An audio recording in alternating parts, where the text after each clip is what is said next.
POCSO வழக்கில் கைதான அரசு பள்ளி உதவி தலைமை ஆசிரியருக்கு ஆதரவாக மாணவர்கள் சாலை மறியல் போராட்டத்தில் ஈடுபட்டனர்.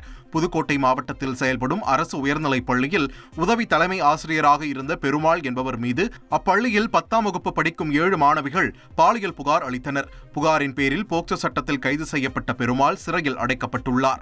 இந்நிலையில் உதவி தலைமை ஆசிரியர் பெருமாளுக்கு ஆதரவாக பள்ளியில் பயிலும் 70க்கும் மேற்பட்ட மாணவர்கள், பெற்றோர்கள் சாலை மறியல் போராட்டத்தில் ஈடுபட்டனர்.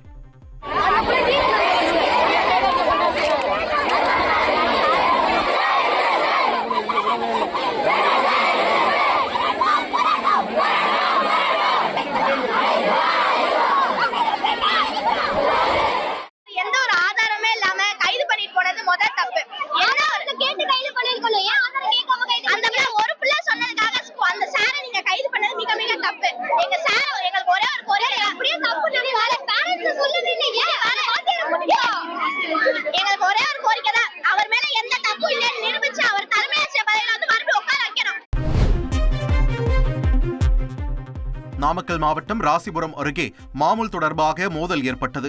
கோனேரிப்பட்டி பகுதியைச் சேர்ந்த ராஜா என்பவர் அரசால் அனுமதி பெற்ற பார் நடத்தி வருகிறார். 24வது வார்டு திமுக உறுப்பினர் கலைமணி என்பவரின் மகன் லோகசரவணன் பார் உரிமையாளரிடம் மாமூல் கேட்டதாக கூறப்படுகிறது. இது தொடர்பாக வாக்குவாதம் ஏற்பட்டு ஒருவருக்கொருவர் தாக்கிக் கொண்டனர். காவல்துறையினர் இரு தரப்பினரையும் தடுத்தனர். காயமடைந்தவர்கள் சிகிச்சைக்காக ராசிபுரம் அரசு மருத்துவமனையில் அனுமதிக்கப்பட்டனர்.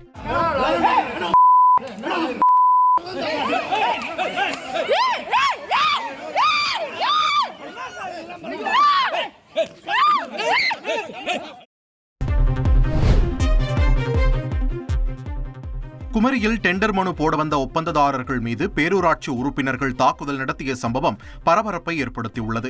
குமரி மாவட்டம் இடைக்கோடு பேரூராட்சியில் பணி ஒப்பந்தம் பெறுவதற்காக கடந்த 18ஆம் தேதி ஒப்பந்தம் பெறும் பணி நடைபெற்றது.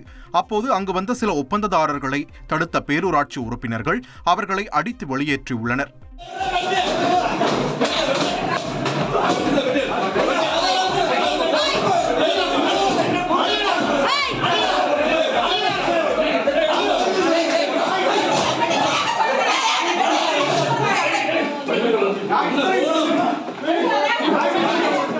இந்த சம்பவம் தொடர்பாக புகார் பதிவு செய்யப்பட்டுள்ள நிலையில் போலீசார் விசாரணை மேற்கொண்டு வருகின்றனர்.